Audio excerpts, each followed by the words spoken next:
In 1971, long before the world learned anything about the CIA's underwater espionage program, a classified report circulated inside the U.S. Navy's Office of Naval Intelligence. It describes something unusual: a Soviet naval communication line running across the bottom of the Sea of Okhotsk, a region the Kremlin considered so secure that they believed no foreign submarine would dare to enter it. The area was officially designated internal Soviet waters, which meant one thing: if an American submarine were caught there, Washington would deny everything, permanently. The cable was discovered almost by accident. A routine satellite sweep had detected faint metal anomalies following a straight line along the seafloor near the Kamchatka Peninsula. Analysts suspected it was either a defensive sensor chain or a communication trunk. When the first intercepted Soviet naval charts were analyzed, the truth became clear. It wasn't just a cable. It was a command link used by the Pacific Fleet's ballistic missile submarines, the very heart of the USSR's second strike nuclear capability. The CIA immediately understood the stakes. If they could tap that cable, they would gain access to unfiltered Soviet naval communications without relying on code breaking. No need to crack ciphers. No need to recruit human sources. Just pure raw signal. But there was a problem. The cable lay 120 meters underwater, inside a heavily guarded bay, surrounded by Soviet patrol routes and hydroacoustic sensors. No diver team could approach it undetected. The only viable option was a submarine outfitted for deep covert operations.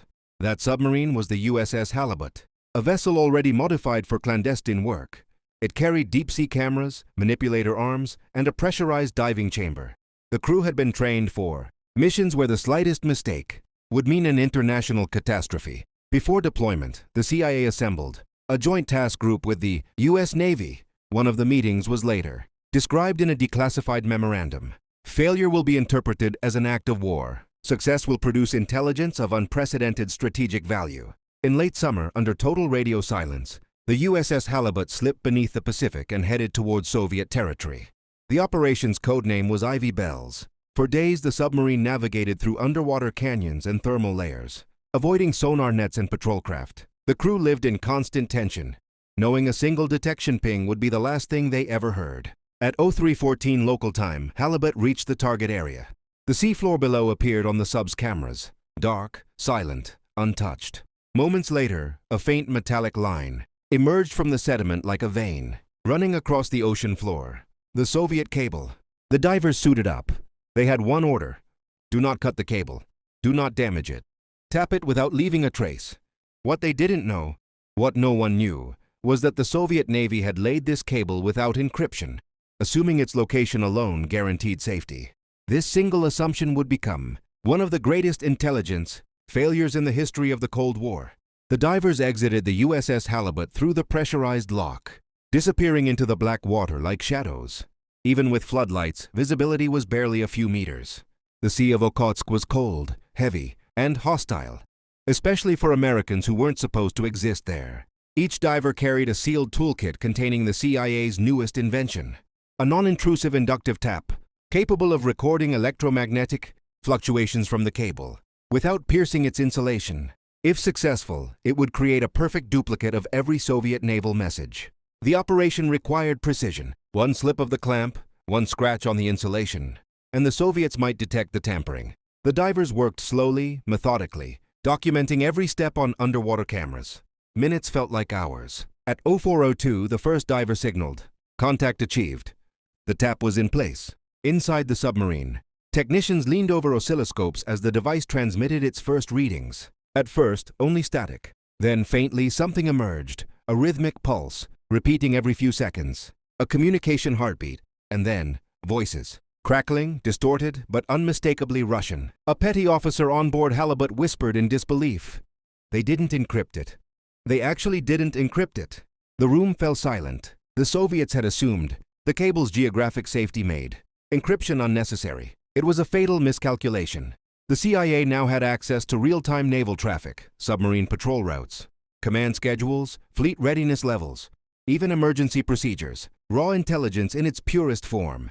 Over the next 2 hours, divers mounted the tap securely and anchored a waterproof recording pod, a cylindrical container filled with magnetic tapes. The submarine would return every few weeks to retrieve the data, swap the tapes and check for damage. Before departure, the divers took one last look at the cable. There were no marks, no scratches, no disturbance. To the Soviet Navy, it would appear completely untouched. Washington, D.C., a secret celebration. When the first batch of recordings reached Langley, analysts could hardly believe their luck. The decrypted transcripts revealed operational readiness levels of Soviet missile submarines, data considered strategically priceless. One analyst later wrote in a declassified report, "For the first time in history, we could listen to the Pacific Fleet breathe. Intelligence flowed non-stop. How many Soviet submarines were on patrol? Which captains were considered reliable? Which units repeatedly failed inspections? Who was reprimanded? Who was promoted? Which systems were malfunctioning?" This was more than spying. This was insight into the psychology of the Soviet Navy. A former NSA cryptologist described Ivy Bells as a jewel no satellite or agent could match. But the success carried a dangerous consequence. The more the CIA learned, the more it wanted. And the more it wanted, the more risks the Navy had to take to retrieve the recordings. The Soviet shadow. What the Americans didn't know was that the Soviet Pacific Fleet had quietly begun expanding its counterintelligence operations. New sonar buoys were deployed. Patrol patterns shifted. Fishing trawlers received orders to report unusual underwater noise. Somewhere in Vladivostok, officers of the KGB's Second Chief Directorate reviewed anomalous hydrophone data. Nothing conclusive, just odd echoes, brief distortions, unexplained metallic signatures. Most were dismissed as marine life or geological activity, but not all. A single notation appeared in an internal KGB memo from 1972. Possibility of foreign vessel intrusion cannot be excluded. It was ignored for the time being. A small red flag buried inside an ocean of bureaucracy. But it would not stay buried forever, because every covert operation has a lifespan. And Ivy Bells, this most successful of American intelligence coup, was quietly marching toward disaster. By 1980, Operation Ivy Bells had grown far beyond its original scope. What began as a single cable tap had turned into a full-scale intelligence pipeline feeding the CIA and NSA with an unprecedented stream of Soviet naval secrets. The operation was considered so sensitive that only a few dozen people in the entire U.S. government even knew it existed. One of them was Ronald Pelton, a former NSA communications specialist. Pelton had worked on the Ivy Bells analysis team in the mid-1970s. He was intelligent, skilled, and financially ruined. After filing for bankruptcy, he resigned from the agency. But unlike most departing employees, Pelton carried something with him that would change the course of the Cold War. He remembered everything: the mission sites, the frequencies, the technology, the vulnerabilities. The NSA had no idea that he had become a liability. In 1980, desperate and nearly homeless, Pelton walked into the Soviet embassy in Washington, D.C. and offered his services. To the KGB resident on duty, it must have felt like a gift from the heavens. Pelton was interrogated over several days in a safe house. He had no documents, no stolen files, but he had an extraordinary memory. He described Ivy Bells in detail, providing the Soviets with exact coordinates of the tapped cable, the technical principle of the inductive recorder, the retrieval schedule of U.S. submarines, and the fact that the communication line remained completely unencrypted. The KGB was stunned. For nearly a decade, the United States had been listening to their Pacific Fleet. A secret cable from KGB headquarters, later declassified, described Pelton's information as a compromise of exceptional scale. Immediate operational countermeasures recommended. The fate of Ivy Bells was now sealed, but the Americans had no idea. Vladivostok, the Soviet response. By early 1981, the Soviet Navy quietly mobilized. A specialized inspection team was assembled from the 10th Directorate of the KGB, naval engineers, and hydroacoustic specialists. Their goal was simple: travel to the exact coordinates Pelton provided and verify whether foreign tampering had occurred. No official orders were issued on paper. No written reports were allowed. Everything was done orally, using code names and hand-delivered notes. In the spring of 1981, a Soviet support vessel departed Petropavlovsk-Kamchatsky under the guise of routine maintenance. Divers investigated the undersea cable for several days. On the fourth day, they found it. A metallic clamp covered in marine growth, inconspicuous, silent but unmistakably artificial. Next to it, partially buried in sediment, lay the American recording pod. Years of intelligence gold, sitting right there on the ocean floor. The divers recovered the device intact. A classified KGB memo summarized the discovery in one line: unauthorized foreign hardware confirmed. The operation was compromised. Ivy Bells was finished, but the Soviets weren't done yet. Instead of announcing the discovery or removing the cable entirely, they set a trap. The plan was elegant. Let the Americans return to swap the tapes and capture them in the act. If successful, the incident could be used as propaganda to expose American espionage operations in sovereign Soviet waters. Technically, it could even justify diplomatic retaliation, or worse. But the U.S. was still oblivious. Washington, no signs of trouble. Back in Langley and Fort Meade, the intelligence stream continued. Messages still flowed. Recordings still arrived. Nothing suggested that the Soviets knew anything. But some analysts noticed that the data seemed different. Not worse, just cleaner, more structured, unusually predictable. A senior NSA linguist wrote in a private margin note, "Too organized, as if someone is speaking for us." It was ignored.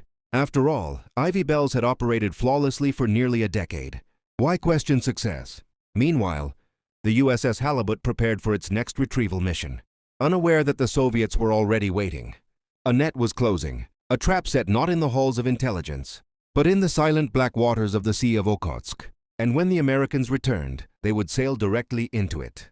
In the autumn of 1981, the USS Parsh, successor to the aging Halibut, received sealed orders at Mare Island. The mission was straightforward on paper. Return to the Sea of Okhotsk, retrieve the Ivy Bells recording pod, confirm the tap's integrity, and replace the magnetic tapes. No one aboard knew that the Soviets had already found the device. No one knew that Soviet divers had removed the original tap weeks earlier. No one knew that the KGB had left behind a decoy, an empty shell, resembling the American recorder, placed precisely where the U.S. team expected it to be. To the crew of Parsh, this was just another run. Risky, yes. Illegal, absolutely. But routine, something they had done for nearly 10 years. The submarine submerged in the North Pacific under radio silence and began its long, silent crawl toward the Soviet coastline. Captain Gladden, a veteran of covert deep-sea missions, briefed the crew with the usual composure. "We go in quiet. We come out quiet. No glory, no noise, no mistakes." But the Soviets were no longer asleep. The Soviet ambush, far to the north. The Soviet frigate Petropavlovsk maintained a seemingly ordinary patrol route. Below it, hidden by layers of thermal water, a diesel-electric submarine of the Pacific Fleet lurked silently. It had a simple instruction: intercept any foreign vessel approaching the coordinates Pelton had provided. Soviet naval intelligence believed the Americans would return. It was only a matter of time. And they were right.